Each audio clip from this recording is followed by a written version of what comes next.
All right. Well, it is time. It's 9:01, in fact. So I'm going to get started here. Are there any questions about the homework assignment? Have you guys started on the homework assignment that's due on Thursday? Any questions about that? Any questions about the width of operations? Is it supposed to be 32 bit? 32 bit. Sometimes. The problem I have is when I load something to L1, Uh-huh.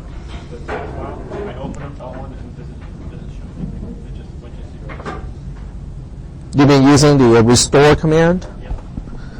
Okay. Well, you have to specify restore. Okay, you have to follow the syntax, exactly.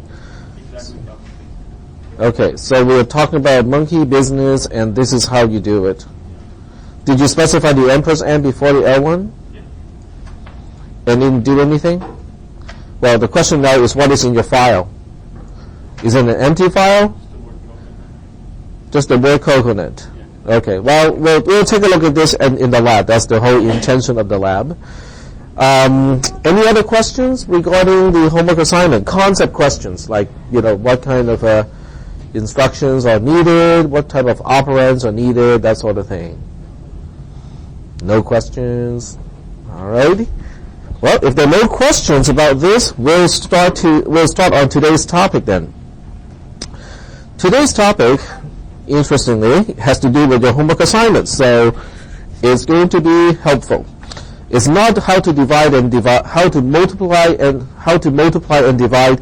That's kind of interesting because it introduces two additional instructions, but we are not going to deal with those instructions just yet, because what we want to do now, or today's mission, okay, is to turn all of you into organic compilers. Okay, so you will be doing the job of G++. Okay, so you can convert C++ programs into assembly code. Okay, now we are only going to talk about control structures today. Okay, so we're not even talking about the entire programming language. We're only talking about the control structures. There are very few control structures in C to begin with, and we are only going to focus on a few of those. Okay, so the switch statement is not going to be talked about. The for statement is not going to be talked about. We'll only talk about the if statement, conditional statement, the pre-checking loop while loops, and also the post-checking loops or the do-while loops. So those are the only three items. But then we also have to talk about logical expressions, because eventually what I want you guys to be able to do is to look at a C program and be able to figure out the assembly code associated with your C program. Okay, that's basically what we want to do. All right. So it's in here. There are two related documents. One is called control structures in parentheses newer. The other one is control structures in parentheses older. As you can see, one is a newer version. I worked on this a little bit more, and then the other one is the older version. They are not conflicting. In fact, you should probably read both if you have time, but if you only have time to read one of them, I will read the newer one. Okay? All right, the newer one is more concise. It is better organized, but it is also more concise, which means it doesn't really, it's very terse, okay? It just kind of goes about explaining something, and you will have to spend some time to understand the material. So we'll go ahead and start on the purpose of the module. This is something I always write when I write a module like this. So it contains the instructions to convert a C or C++ program into assembly code in a step-by-step manner. In other words, you look at a program that has a loop inside a conditional statement, inside another loop, and so on and so forth. How do you get started with converting that program into assembly? This program is not intended for people who want to write compilers, but it is certainly helpful for that purpose as well.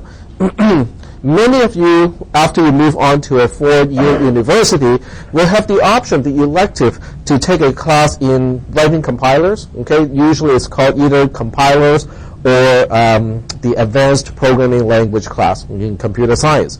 Those are fun classes. I really enjoy, writing a compiler and making it work, making it spit out code and stuff like that. Not sure how many of you are interested in that sort of thing. Anyone? No, a few, okay. it's really kind of interesting because you are not only using tools, okay, to write application programs, but you're actually writing the tool itself, okay, and there are many ways to do it. Some are easy, some are harder. It all depends on what programming language you want to implement as well, okay. Some programming languages are extremely easy to deal with, like Lisp, and other ones like C and C++, it's actually kind of complicated, okay. There are a lot of stuff going on with C and C, especially C++. So writing a C++ compiler is not a walk in the park. All right, so moving on to our stuff today. Control structures.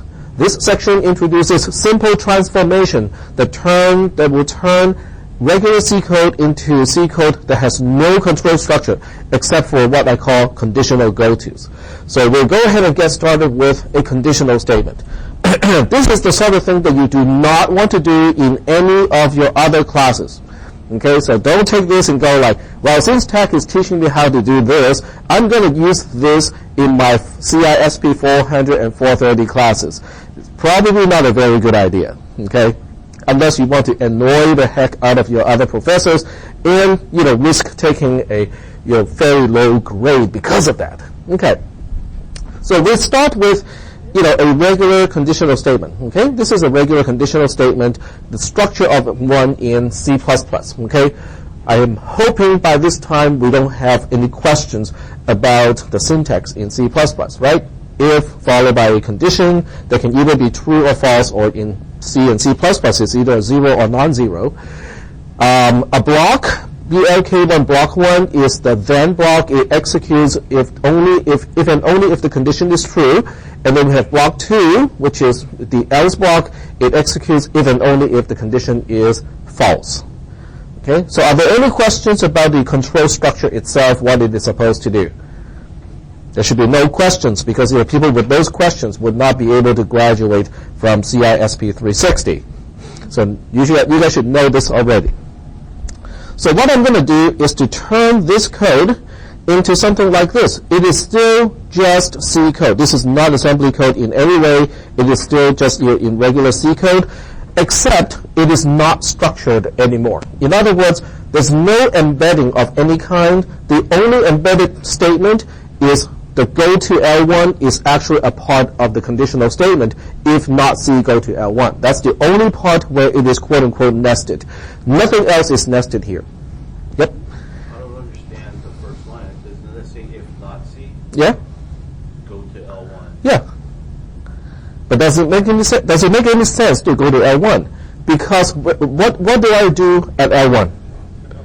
It's the else statement. Exactly. So if and only if the condition is false, go to L1, skip the then portion, go to the else portion, do whatever the else portion is supposed to do. What if C is true? Don't go. So if C is true, then not C is false, which means go to L1 is not going to take place. If go to L1 is not going to take place, what am I going to do? Block. Which block am I going to execute? Block 1, and then at the end of block 1, what do I do? Go to L2 because I don't want to fall through to block 2. So is everybody convinced that this block of code, which is not structured, is going to do the same thing as the original block of code, which is structured? Why do I want to do this? How am I one step closer to converting everything into assembly language? Okay, first of all, okay, up to this point, have I talked about an else statement or something equivalent to else in assembly language programming? No, there's no such thing as else, right? So this got rid of the else. It got rid of the then, basically got rid of the else. But tag, you still have a conditional statement here. You still have an if, and you have a go to. But do we have a mechanism to do something like that? You're based on a condition, something is either true or false, branch or not branch to something. We have some basic mechanisms to do that, right? We have JC for jump in if and only if the carry flag is set. We have JNZ, which means you'll jump if and only if the Z flag is cleared, right? Okay, so depending on what C is, maybe we can do it already. But if C is complicated, then we cannot do it just yet. In other words, if C itself is a conjunction that has disjunctions inside and stuff like that, then we'll have to do something else to kind of break it down into smaller blocks. But this is one step closer. What if there's no else statement in a conditional statement? Well, the simplest way to look at it is to say block 2 itself is empty. So if you want to, you can keep the same structure as what we have here, except block 2 has nothing. Okay? So your code will still look the same, except block 2 has nothing in it, which also means going to L1 doesn't do a single thing, right? Because L1 is going to go here, there's no block 2, so going to L1 and going to L2 would be about the same. Okay? But the code is still correct. The other thing about looking at a statement like this as one without the else is having additional labels doesn't cost you anything. Okay? It doesn't cost you anything at runtime just because you have one additional label, because these two labels really are at exactly the same place. So you're not going to pay any penalty other than your source code has one more line. But for those of you who want to make things more concise, you can simply not use L2 at all because there is no else block in this case. So that's more concise. Are there any questions about how to convert a structured conditional statement into something that only make use of unstructured conditional statements? An unstructured conditional statement is one that has a condition, but the action to perform is just a simple goto. Nothing else is inside the conditional statement. Is that part okay? All right. So if there are no questions about this, we move on to the next slide. The next slide talks about pre-checking loop. This is just my way of calling a while loop. Okay. This is something that you should know already. This is a typical while loop in C or C++. The open and close curly braces are kind of extra. They're not really needed. I just want to emphasize block 1, can be a huge block of code. It can be a big collection of statements. So in this case, we're saying as long as condition C is evaluated to true, perform block 1. Okay? But after block 1, what do we do?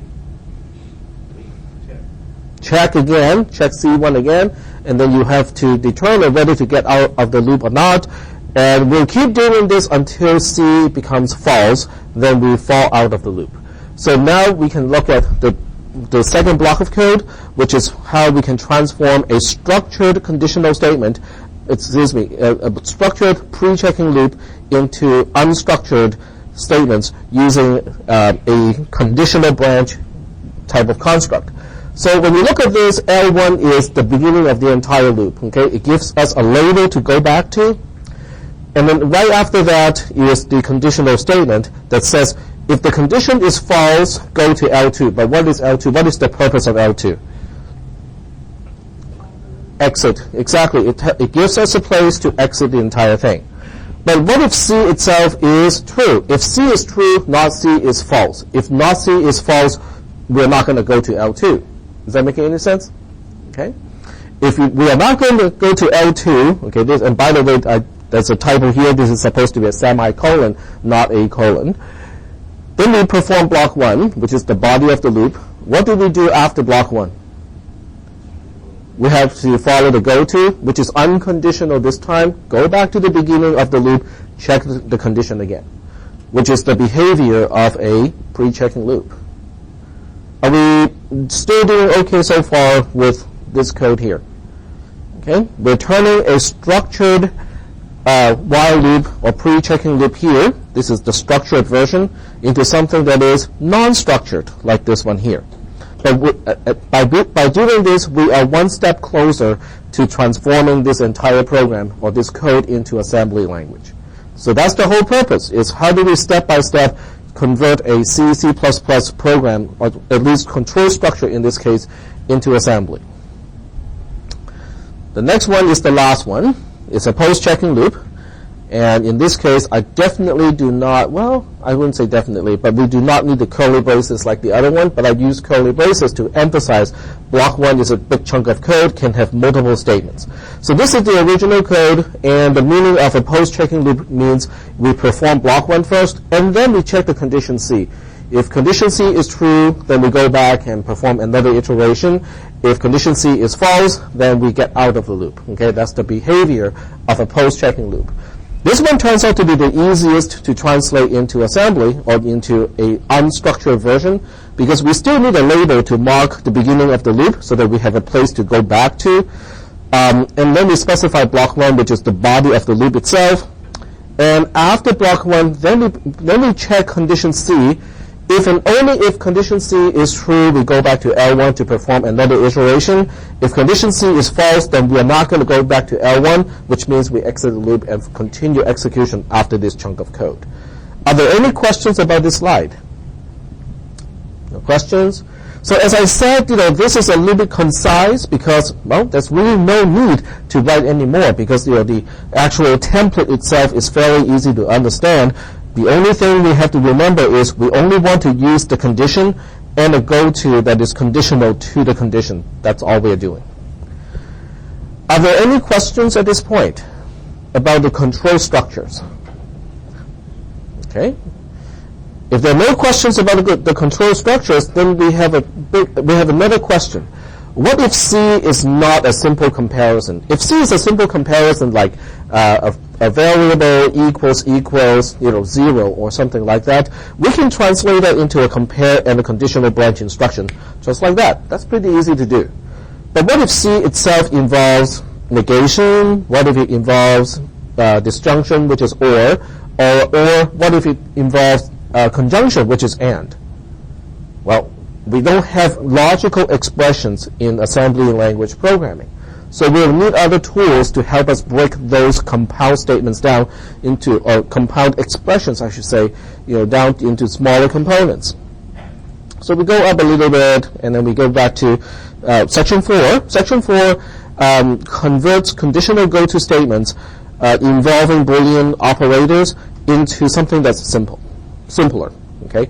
So from the previous section, which talks about control structures, if a condition involves negation, which is not, disjunction or conjunction, which is and, we must take care of those operators because they are not available in assembly language programming. Logical operators are not available. This section discusses how those operators, while used in conditional go-to statements, can be transformed. The first one is not, which is pretty easy. If the original code looks like this, okay, if and only if condition C is not true, go to L1. How do we get rid of the negation? This is how we get rid of the negation. We say if the condition C is true, we go to L2. The purpose of L2 is a place to continue execution, not getting to L1. Okay? Well, under what condition am I going to go to L1 in this case? If and only if condition C is false. Exactly. But that's the whole thing about the original statement. So you look at this code and you go, well, it seems to be kind of not so smart because this is one single statement. It looks kind of clean even though it uses goto. And now we convert it into something that's more complicated. What is the point? What is the point of this transformation? We got rid of the negation. Exactly. Okay, we got rid of the logical operator negation. Okay, so if C is something that's simple, okay, then we can implement the highlighted code in assembly. The not sometimes can be implemented without using this particular way. Okay, we'll talk about that also. But in general, this is one way to get rid of the negation. Okay, negation is kind of a strange one because you can get rid of negation using several techniques. Okay, you can use DeMorgans Law. If C itself is a conjunction or a disjunction, you can use DeMorgans Law.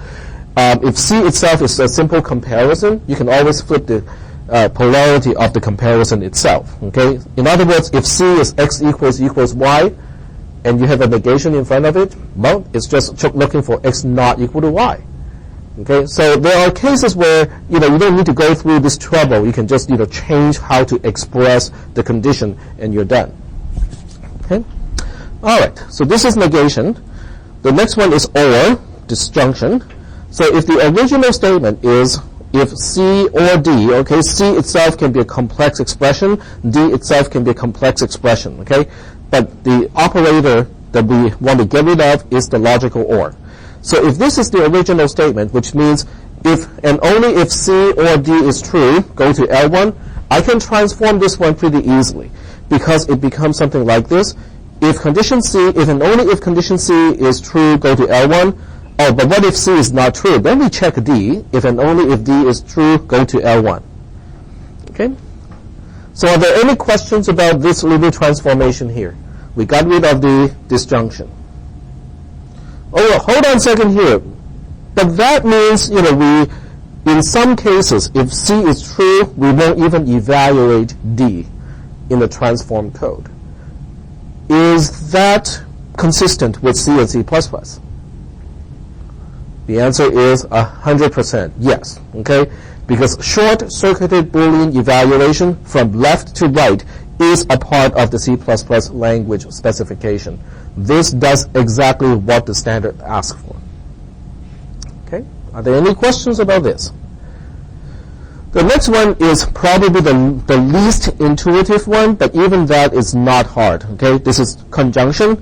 So if the original expression is C, logical and D, okay, go to L1, which means if and only if C and D are both true, go to L1, then the transform code looks a little bit awkward because, well, this is one way to do it, not the only way, but this is one way to do it. So one way to do it is to say, well, let's check C first. But if C is not true, okay, if C is false, then not C is going to be true, then we just go to L2 right away to continue execution. Whatever is after this, we'll continue with that. Okay, we're short-circuiting because if C is false, there's no way C and D can be true. And that's why we are short-circuiting. This is also the behavior in C and C++ as documented by the language specification itself. So under what condition are we going to evaluate D? If and only if C is false. It is true, exactly. Okay, if C is true, then not C is going to be false, which means we are not going to go to L2. And only in that condition we are going to fall to the second conditional statement. Then we'll check D. If D is also true, then we're going to go to L1. What if D is false? Then we still fall through to whatever is after this. In other words, this chunk of code, which is, it looks kind of complicated because it's 3 lines of code instead of 1, but this chunk of code is doing exactly the same thing as this 1 line of code here. But in the process, we are getting rid of the ampersand, but we introduce a negation as a result. As I said, in most cases, the introduction of a negation is not a big deal because we can get rid of negation in many ways, okay? But getting rid of conjunction, this is the only way to get rid of conjunction. Are we still doing okay so far with all of this stuff here? Okay? So if this is all okay, then we'll look at negation, because sometimes negation is easy to get rid of, like this one here. Okay, so if the original condition is it is not the case that x is greater than or equal to y, well, you can just change the comparison itself so it is looking for x is less than y. Okay, that makes it pretty easy. Now, you also have to remember, in the case of the I386 instruction set, it is called a cisp processor, which means you have all kinds of ways to combine the flags. You can look for less than, you can look for greater than, you can look for greater than or equal to, which is not less than. You can look for less than or equal to, which is not greater than. You can look for equal to, you can look for not equal to. In other words, all 6 comparison operators in C and C++, you can do it all in assembly using only 1 instruction. But we have also demonstrated in this class that only given with only 1 way to compare, which is less than, you can use that to implement all of the other ones.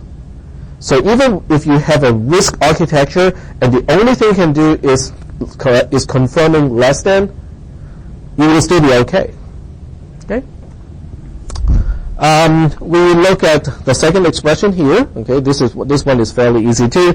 We talked about this already. If the original expression is x is less than y or x is greater than y, we can simplify that by just saying, oh, we are just really checking for x not being the same as y.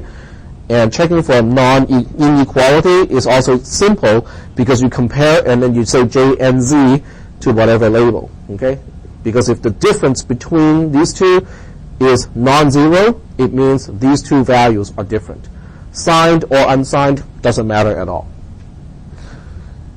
Okay, are there any questions about these slides that we have seen so far? They're basically reducing complex expressions into simpler ones. No questions? What about DeMorgans Law? It is not listed here, but how many of you know what is DeMorgans Law? Okay, so let's take a look at DeMorgans Law because it is also very useful for this kind of thing. So we'll go to Notes. Oh, no, that's not it. We'll go to Mousepad. Okay, so let me just explain what is DeMorgans Law. DeMorgans Law basically says if you have a negation on the outside and then you have A and B in the inside, I'm using C++ notation here. This is really the same thing as the negation of A all by itself, logical or the negation of B. That's DeMorgans Law. In other words, it's kind of like the distributive law. It distributes the negation, but it's not just that because it's also changing the operator from conjunction to disjunction in this case. Okay, this is one way to do, this is one part of DeMorgans Law. There's a second part to it too. The second part is kind of the same thing as the first one, except you have the disjunction in the original statement that is negated, but it works exactly the same way. You are distributing the negation, but this time after you distribute the negation, you end up with a conjunction. So it's kind of like the distribution of negation, but you have to convert a conjunction into disjunction. You have to convert a disjunction into a conjunction as a result. Okay, so that's DeMorgans Law. Now, DeMorgans Law can be helpful because when you have a negation on the outside, this is the original statement, you convert it into something like this. Now, you can say that, oh, but it actually makes it more complicated. Well, that's not really the case because not A, depending on what A is, can be implemented easily. Okay, not B can be the same thing. So this can be helpful to reduce something into something a lot simpler compared to the original statement.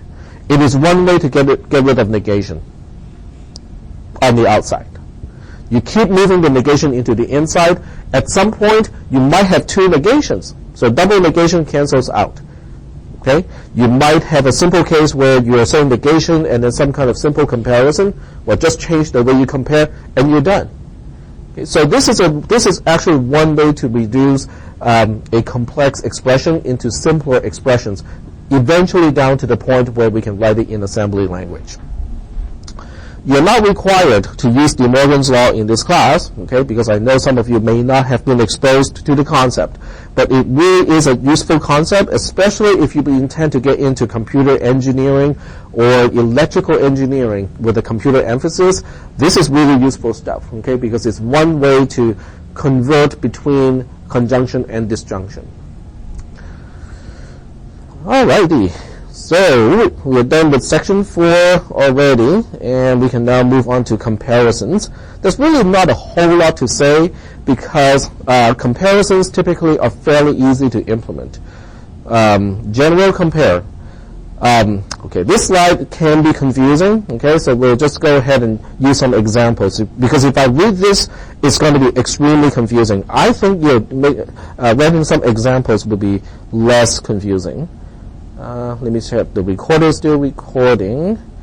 And I'm just going to confirm that it really is recording the voice. Yes, it is. It's a little bit more saturated than before, so I'm going to reduce the gain here.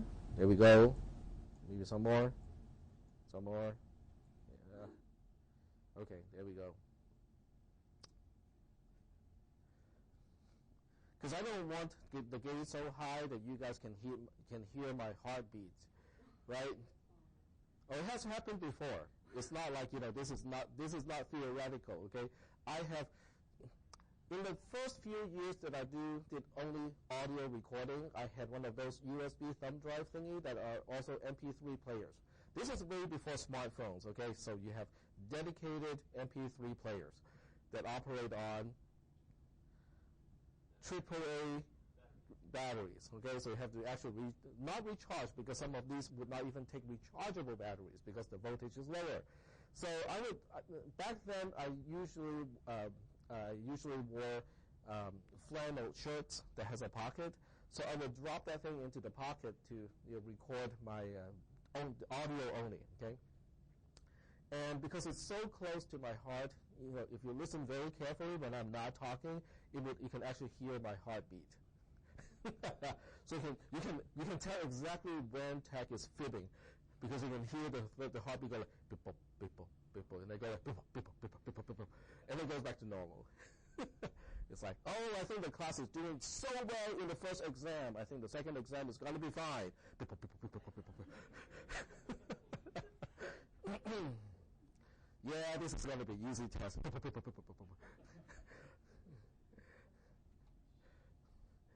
Alrighty. So we'll go ahead and take a look at one example, okay, just to see how we can convert, some, regular C code into assembly code. So we'll go ahead and take a look at, I'll just call this convert dot lowercase s here.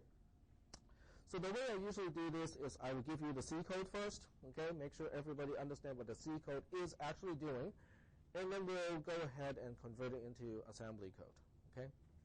So I'll do something that is the usual thing. So let's say I want to say if x is greater than or equal to y, and let's do all C code here, and x is greater than or equal to z. That makes x the maximum. Then we say max equals x. And then we say else if y is greater than or equal to x and y is greater than or equal to z. I know none of the comparison is not really needed anymore. Max equals to y, else max equals to z. There we go. So this is a little chunk of code to find the maximum out of the three variables, x, y, and z, and it stores the maximum into a fourth variable called max. Some of you have seen this over and over again because this is an example that I use in cisp310 and also in cisp360. So if you took those classes from me, this should look really boring. Okay?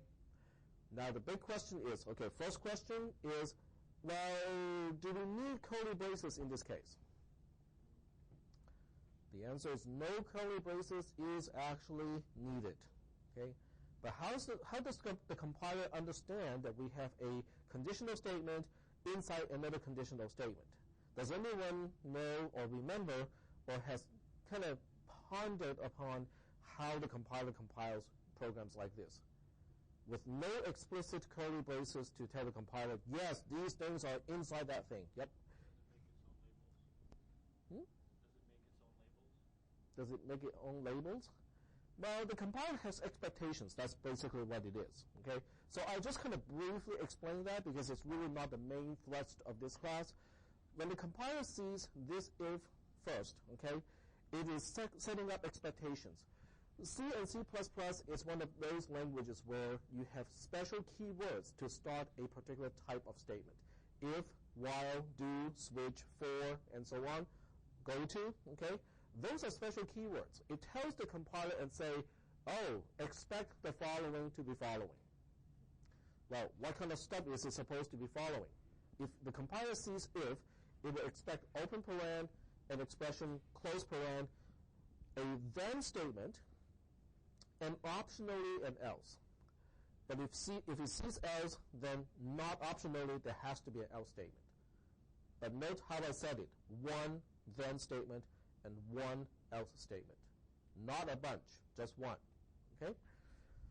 So when the compiler parses this if, it will set up all those expectations. Okay? Open paren, that's good.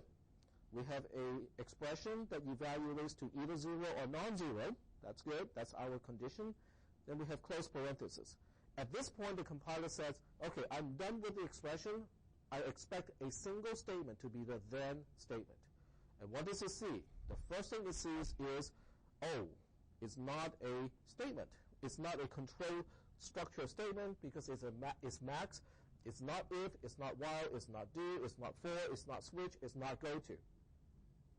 So that means this has to be an expression statement, which is basically an expression but turned into a statement using a semicolon. That really is the true purpose of a semicolon in C and C++. Okay? It's not a terminator of an expression. It's not a terminator of a statement. It turns an expression into a statement. So if you use a semicolon after an expression, it turns it into a statement. Okay? But so we have an expression here. Okay? So we have the expression of max equals to x. This is an expression by itself, but because of the semicolon, it turns into a statement. So that requirement is not fulfilled. We have our then statement. And then the compiler says, okay, I got the if, I got the open paren, I got the condition, I got the close paren, I got the then statement. What can I see next? Optionally, else. Okay? So then it says, okay, let's see whether we have else here. And it says, oh, yes, we got an else. But once it sees the word else, the else statement is not optional anymore. You must have a statement, one single statement, as the else statement. Okay? So with that expectation, the compiler continues parsing, and it sees the word if. This is kind of like an inner parenthesis. Okay, so we have an open parenthesis because of the first if of the first line. That parenthesis has not closed yet, and yet we encounter another open parenthesis at this point. Okay, so what do? Well, you deal with the inner pair of parentheses first, right? And then when the inner one is done, then you worry about the outer one. So the compiler does exactly the same thing. So when the compiler sees this if here, it has not forgotten about the if that is not finished yet, okay? But it's basically saying, okay, let's deal with that later because we have another if statement at this point to deal with. So once it sees this particular if, it sets up the same expectations. Open paren, expression, close paren, a single then statement, optionally else, but after the else, we must have a single else statement. So it will find all of these things because it sees the open paren here, an expression, a closed paren, a single then statement, right? After this statement, it sees the else. So this else is going to be associated with this if because the other one is already done. A single statement after the else. So that completes this entire statement because everything that the conditional statement can expect is now fulfilled. So that turns this entire block, which is a conditional statement itself, into just a statement. But it's serving as a single statement to whom? To the outer conditional statement. So that is kind of interesting because if you think about this, from the compiler's perspective, encountering this one single semicolon is closing several things. Because it is now closing max equals to z, it is no longer an expression, it is now a statement. But if that is a statement, it will also close the else branch of the inner conditional statement, which turns the entire inner conditional statement, which is the last 4 lines, into a single statement, because it's just a statement at this point. But if that is just a single statement, it will also close the outer conditional statement, because the outer conditional statement has been waiting for a statement after the else. So encountering this one semicolon is basically finishing up the parsing of something that is partially parsed at multiple levels. And that's how the compiler thinks. And how do I know that? Because I used to write compilers. And some of you will probably end up doing the same thing, okay, implementing your own compiler to implement whatever language you want to implement, which is kind of fun. But that's how the compiler sees this. So that's kind of like a background here. And the next thing we want to do is converting this into assembly code. Okay, so we'll do it step by step.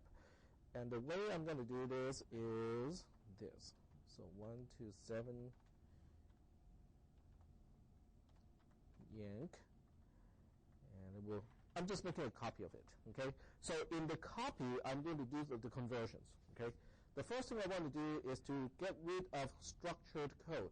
Now, when you get rid of structured code, don't try to do it from front to end, from beginning to end. You want to do it structurally. In other words, with this code here, you can pick on the outer conditional statement, you can pick on the inner conditional statement to start with. Just pick one of them. Don't try to deal with both at the same time. It doesn't really matter which one you take on first. I can take on the middle one, the inner one first. So I will convert this and say, hey, this is a structured conditional statement. I'll turn it into something that is not structured. So that means I have to negate this whole condition. So I'm just following the rules that we have talked about earlier. And I say go to inner if end. Okay, so I'm indicating this is the end of the inner conditional statement. Oops, I take it back. We cannot go to the end. We have to go to the else. Okay, because if the condition is false, we go to the else. And this is the else here. So the else label should go here. Inner else should go here. Is that okay? Right? Okay, so I just performed one transformation to one conditional statement. Supposed to be a colon. Sorry? That one is supposed to be colon. On line 16 there's a colon because I'm defining the label. And then the one on line 13 is a semicolon because it's the end of a statement. Okay, so basically I can now get rid of the structure code. And I forgot one thing, which is here. So from here, I have to go to the end of the else case. So we have to go to inner if end. And inner if end is after the else. So this is where inner if end is supposed to be. So we define the label over here. Okay, I forgot about that, but now it's here. Are we doing okay so far? Now, obviously, this is not going to work because the compiler will choke on this. So the compiler actually does need open curly brace here and close curly brace here in order for this code to work properly. Yep, go ahead. But before max equals to 1, so line 14. On line 14, yeah? Yeah, it was after if statement. No. It's but it's not a part of the if statement. Wasn't it a result of the if that used to be on the line 13? The result of the if. Before you negated it. Okay, this is the original condition. I negate the condition here because I want to know when do I go to the else case. So if the negation of the condition is true, I go to the inner else, which is here, and I perform the else branch. But if the condition is true, I will not go to inner else, which means I end up here, and then I will end up going to inner if end, and inner if end is at the end of the entire statement.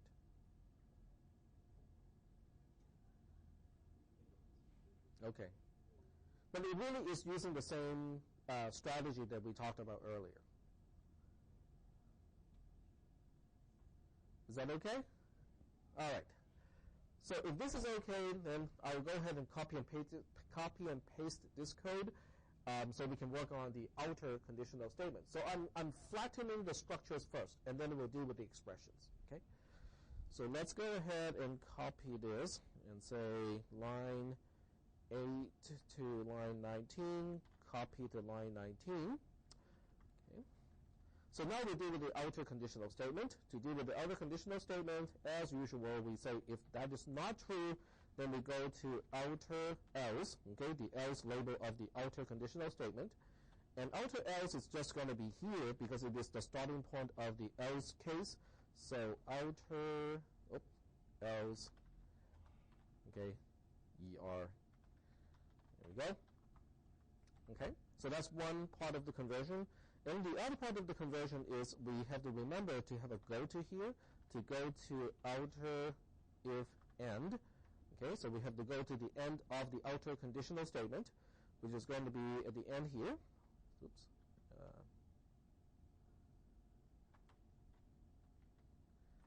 So we have outer if end as a label defined here.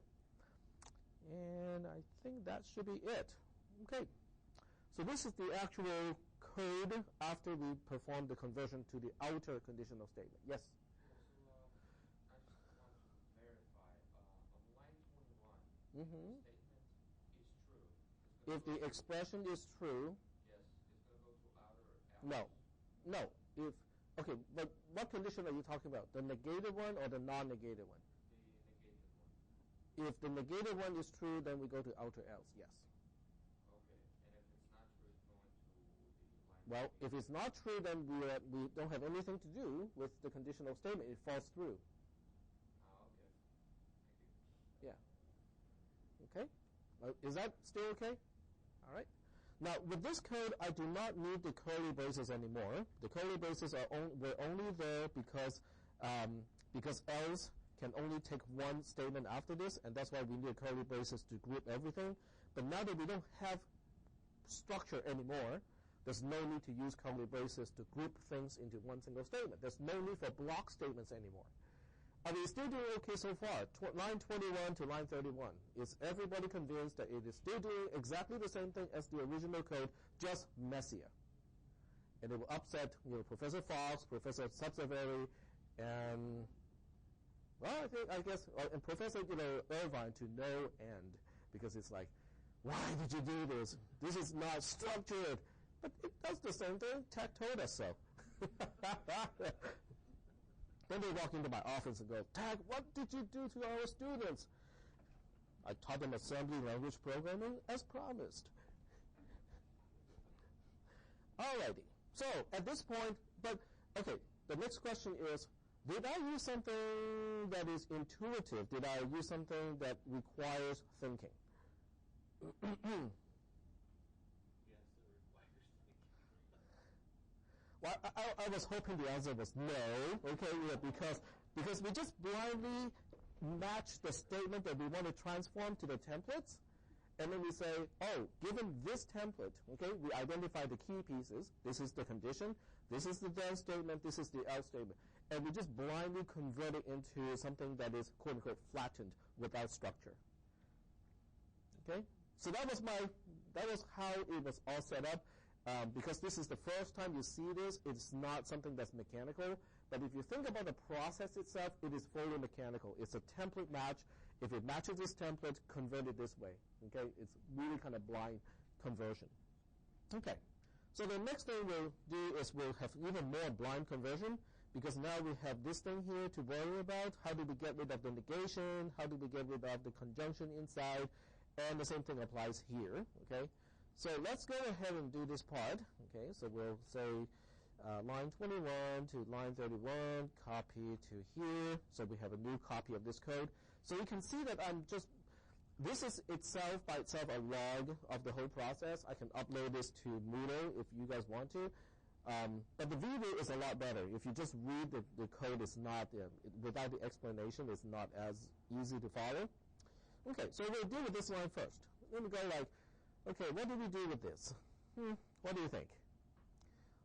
We are not going to deal with the conjunction yet, right? Because the conjunction is not the last operation of this expression. What is the last operation of this expression? The expression on line 34. The negation, exactly. The negation sits all the way on the outside. So we want to get rid of the negation first. Now, we can use the dumb way to do the negation, which is basically using a go-to around this block and then do all kinds of stuff like that. But that's really kind of cumbersome. We can use DeMorgans Law here. Okay, remember DeMorgans Law, you have a negation on the outside, you have either a conjunction or a disjunction in the inside. It fits the template, right? So once something fits a template, the transformation is nothing more than, just moving things around a little bit, rearrange it a little bit here. So we'll go ahead and just rearrange this one. And if you remember what I said about earlier, it's really just distributing the negation into the inside and changing the conjunction into a disjunction. We'll deal with those negations and stuff like that later. Okay, we're not going to worry about it now. And we can apply the same trick here. So we'll distribute the negation to the inside, and then we'll go ahead and change the conjunction into a disjunction. Are there any questions about this particular step, applying DeMorgans Law to get rid of the outer negation? Okay? So if the outer negation is taken care of, then we'll go ahead and copy and paste this code here, line 33 to 44, copy to here. Okay? All right, so now we have a disjunction, because the disjunction is the last thing to do. How did we get rid of disjunction? Disjunction is one of the easier ones. We separate it into two conditional statements. If the first condition is true, go to outer else. If the second condition is true, go to outer else as well, right? So that's an easy way to do it. Just copy and paste and get rid of one of them in the first one. And in the second one, get rid of the other one. There we go. That's pretty easy. And we can apply the same trick here. So in the first one, get rid of the second one. In the second one, get rid of the first one. Okay, so we just took care of the disjunction. Any questions? Is everybody still convinced? We'll just pick one line, okay? We'll pick line 38. Is everyone still convinced that line 38 is really the same thing as lines 51 and 52? Functionally speaking, they do exactly the same thing. There are two reasons to go to inner else, okay? If it is not the case that y is greater than or equal to x, we go to inner else. If y is greater than or equal to, if it is not the case that y is greater than or equal to z, we also go to inner else. Is that function preserved? Okay, excellent.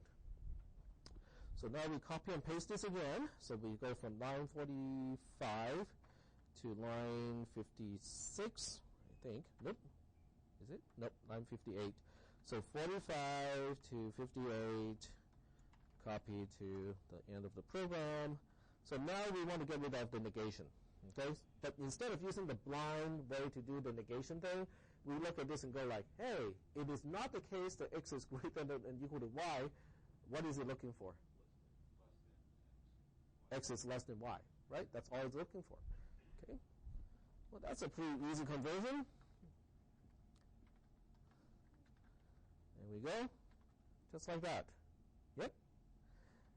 And then we can do the same thing here. And the same thing here.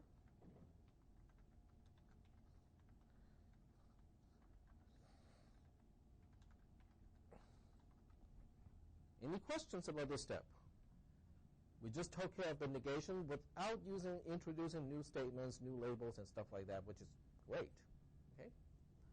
All right. So at this point, do we have anything that is easy to translate into assembly? Most of these are pretty easy. Okay, most of these are pretty easy to transform into assembly. So now it's time to actually go do the transformation. So I'll start with this one first. Now, depending on what x is, if x is a dot int something, okay, so let me just kind of go back to the beginning first, and we'll say dot data. This is how we declare the data items. So if we did something like this, x is an integer of some value, it doesn't even matter what it is. Okay, y is another label of another dot int of some other value, and I just randomly pick these two numbers. Okay, there's no hidden meaning to these numbers.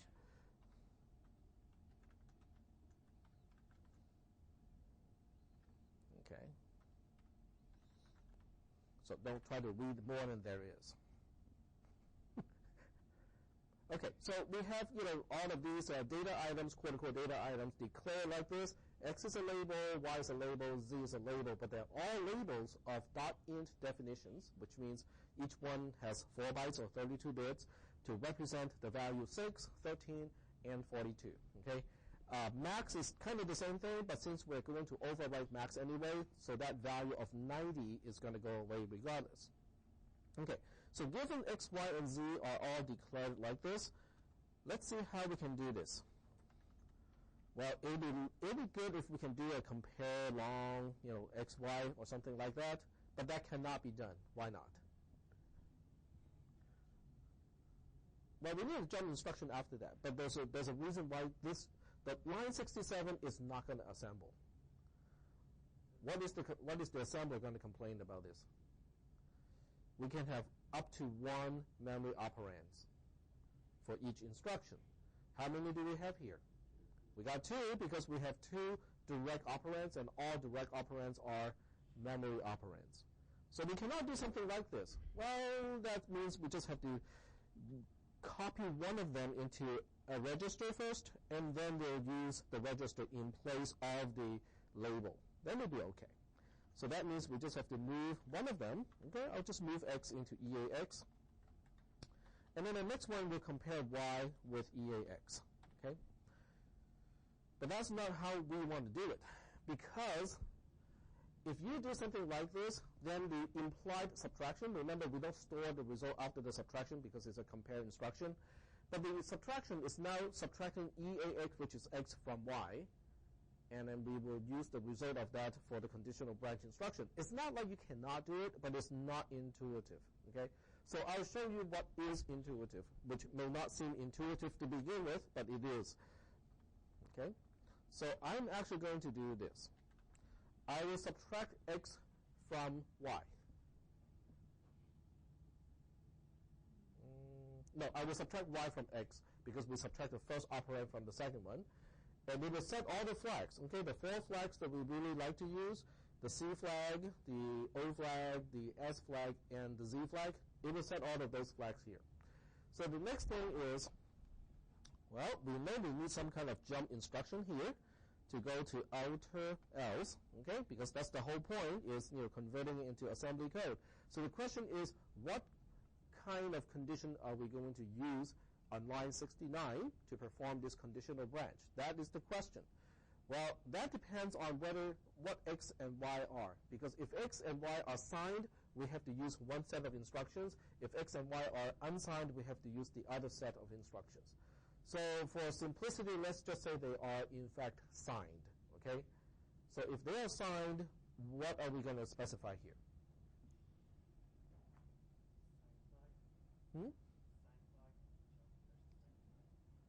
Signed flag. JS?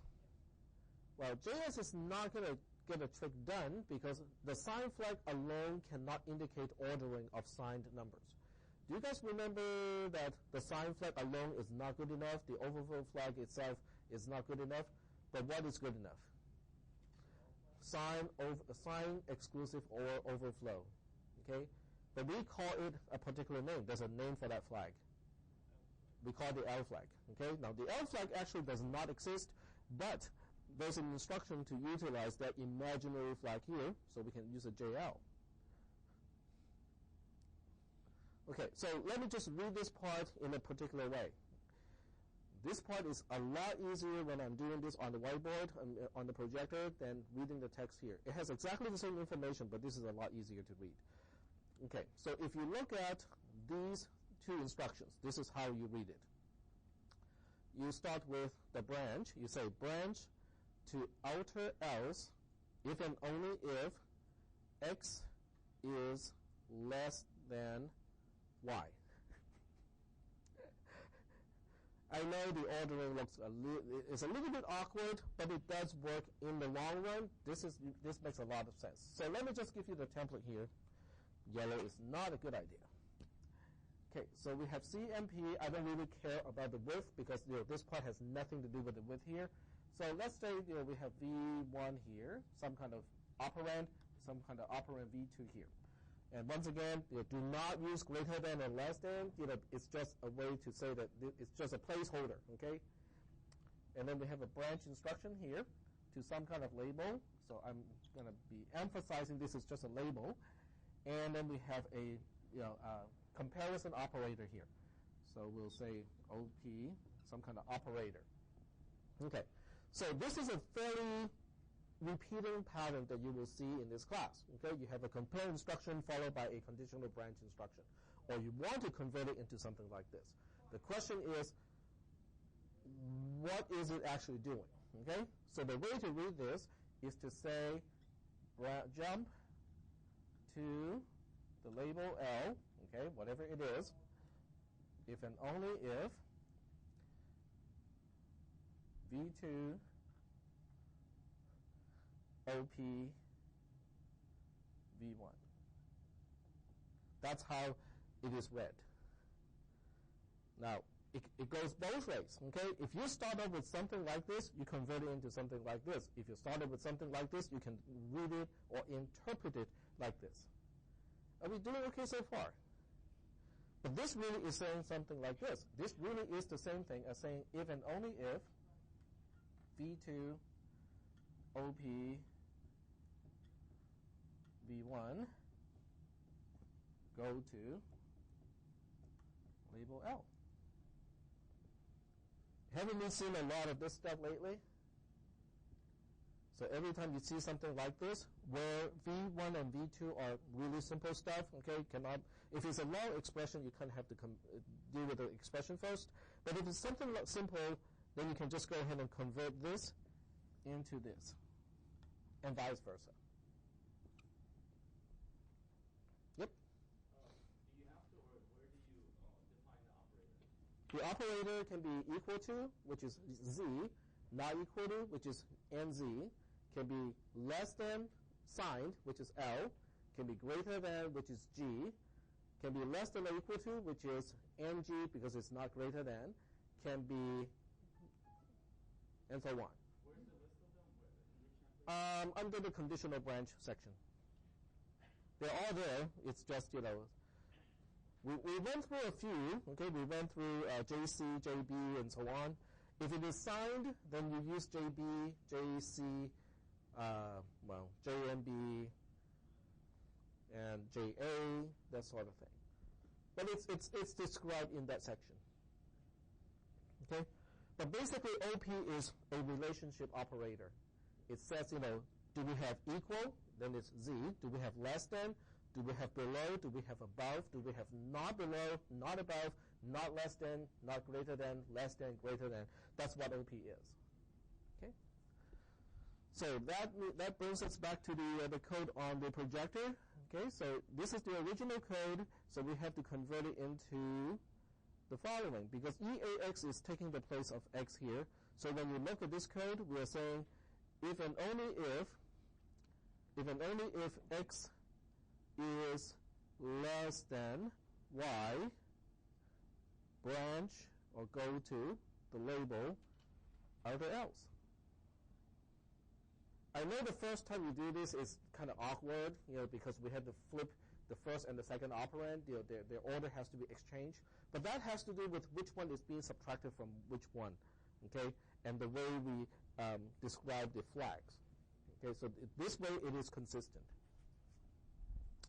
All right. Well, if that one can be done this way, what about this one here? Well, technically, EAX still has the value of X, so I don't really have to move it again. But this time we'll compare Z to EAX, and the relationship we're looking for is less than, so we'll still use our JL to outer else, like that. Label definitions can be translated directly from C into assembly because they have the same syntax here. And then we can do the same thing about this one. We can say, move L, Y in this case into EAX. Compare long X to EAX. JL to inner else. And then we can do compare Z to EAX because EAX at this point has Y. JL to inner else.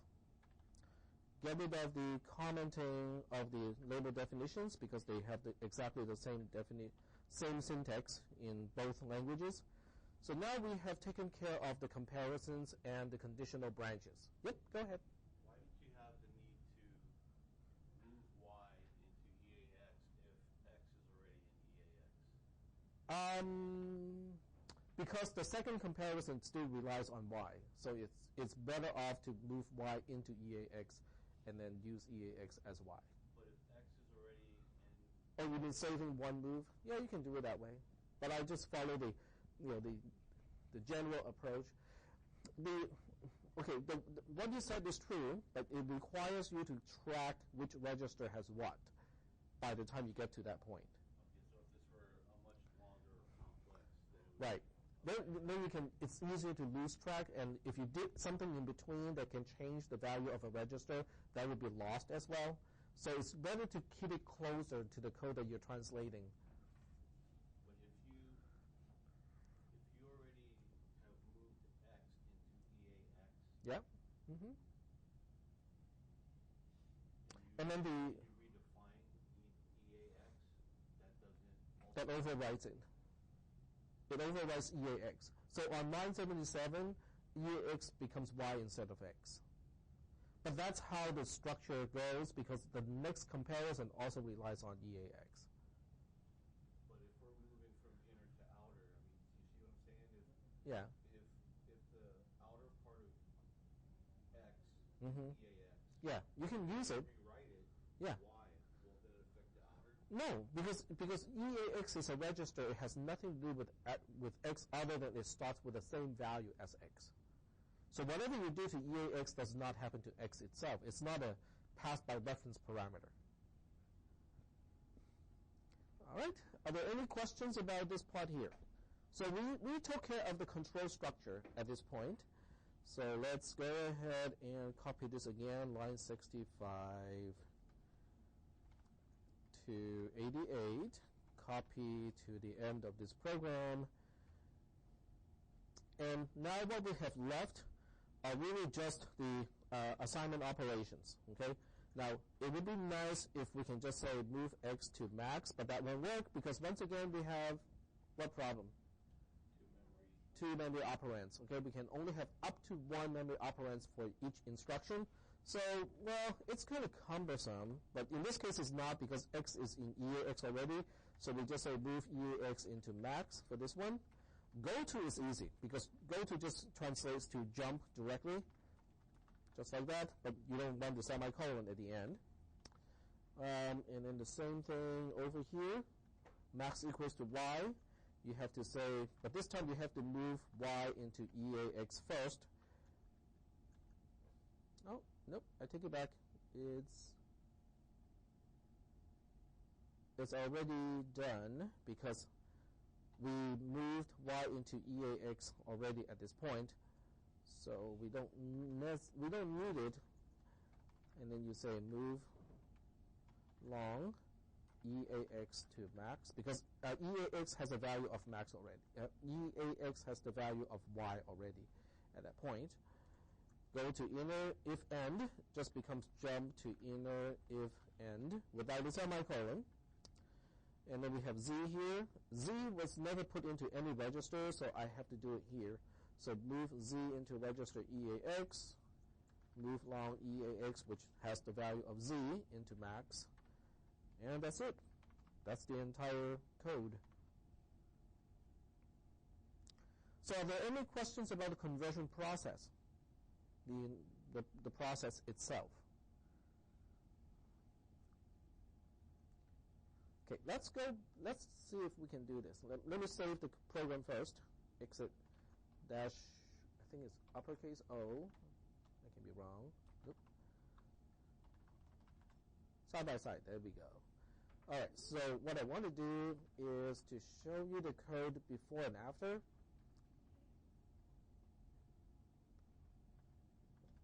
And turn on line numbers for both of them.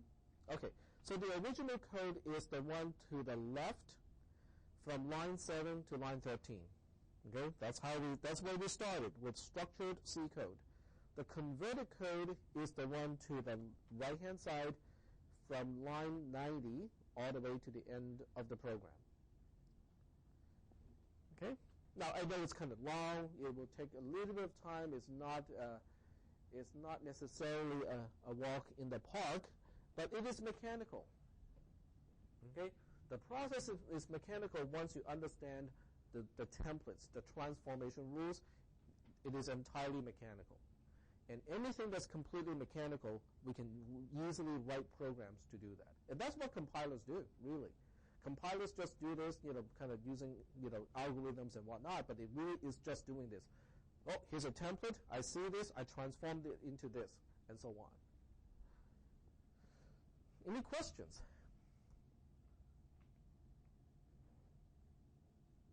And you can apply this technique to your homework assignment.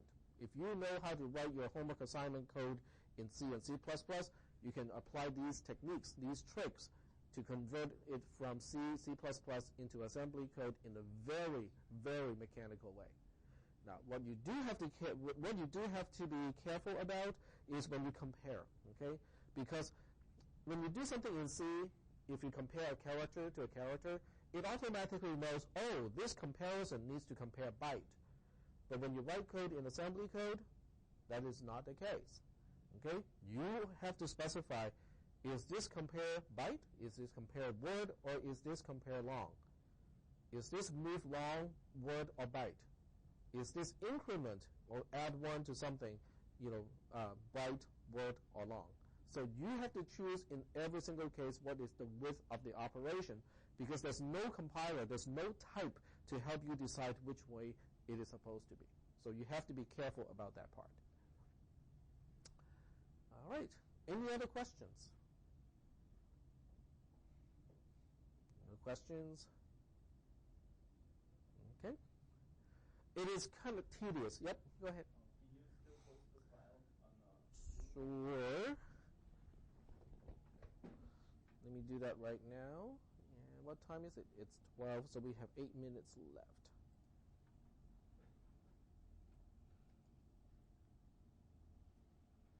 Tell you what, I'm not going to post it. I will just go ahead and send it to you guys.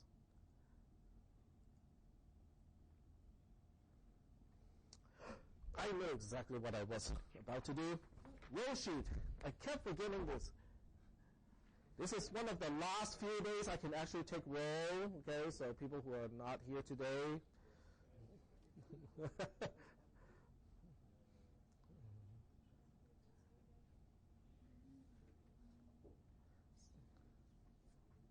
There we go. Oh, that's not what I want to do. I said I want to send it to you by email. Post it. Not post it. News. News form. There we go. Add a new topic. Okay. Today is 11/10.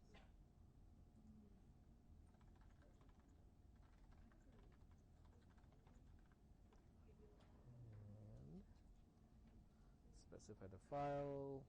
Browse.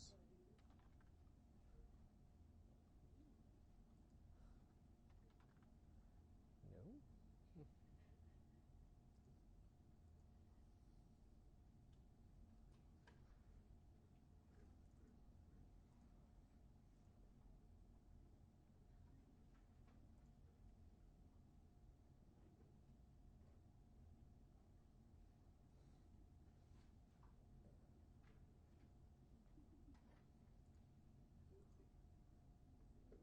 There we go.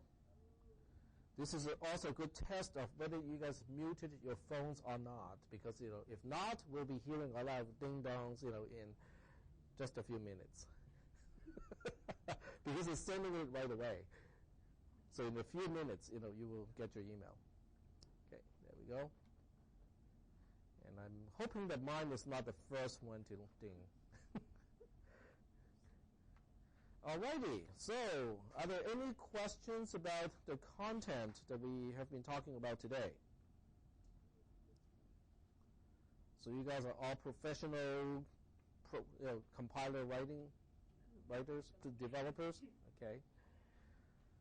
Okay, what about the other stuff? What about local variables? What about parameters? What about passing by reference and arrays and structures and stuff like that? Because at this point we have covered just about everything as far as control structures and statements are concerned. See, mine ding.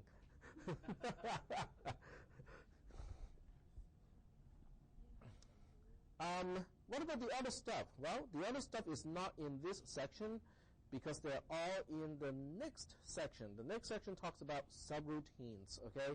Now, subroutine is a big topic all by itself because when we talk, so you guys might want to read ahead of me.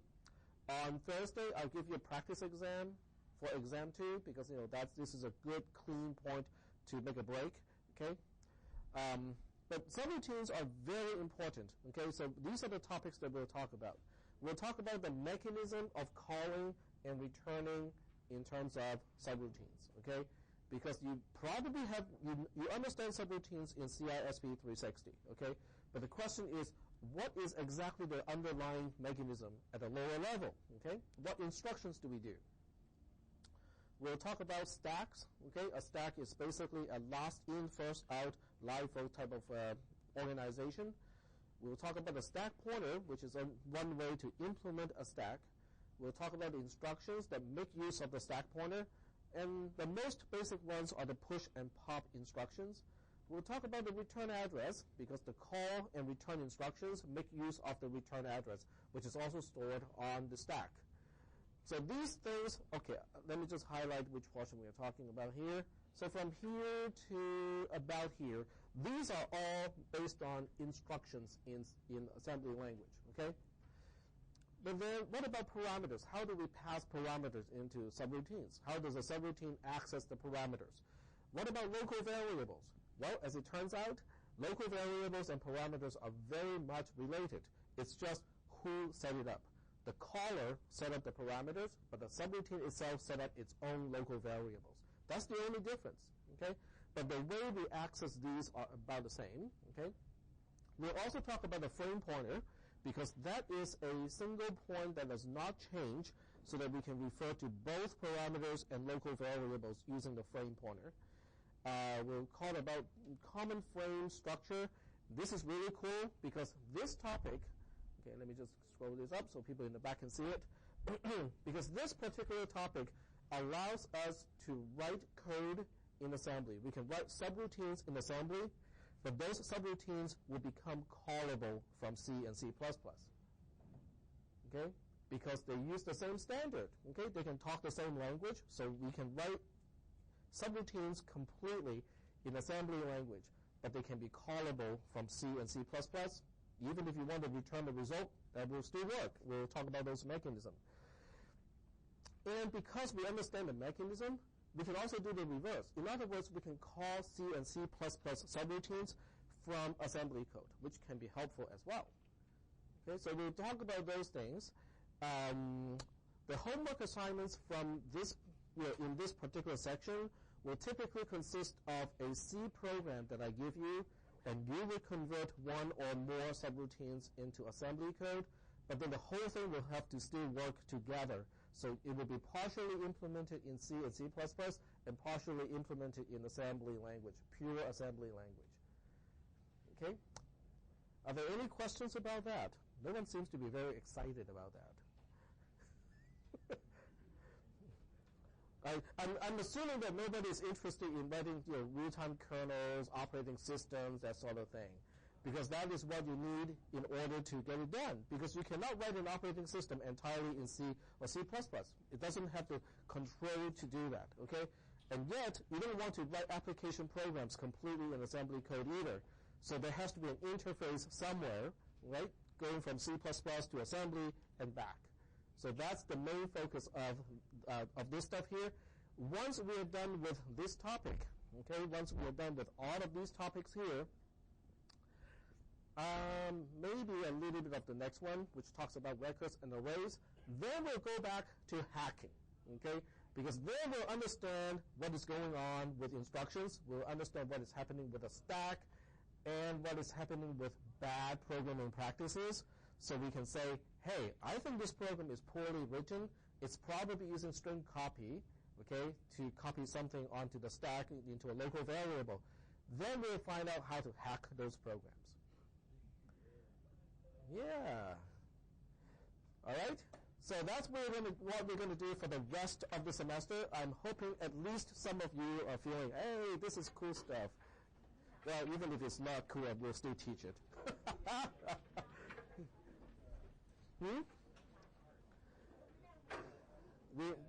If we have a practice test on Thursday, then the actual test is next Thursday. Why? I was going to go on the weekend. Well, with this class, studying is not the same as studying with your other classes. I mean, it's not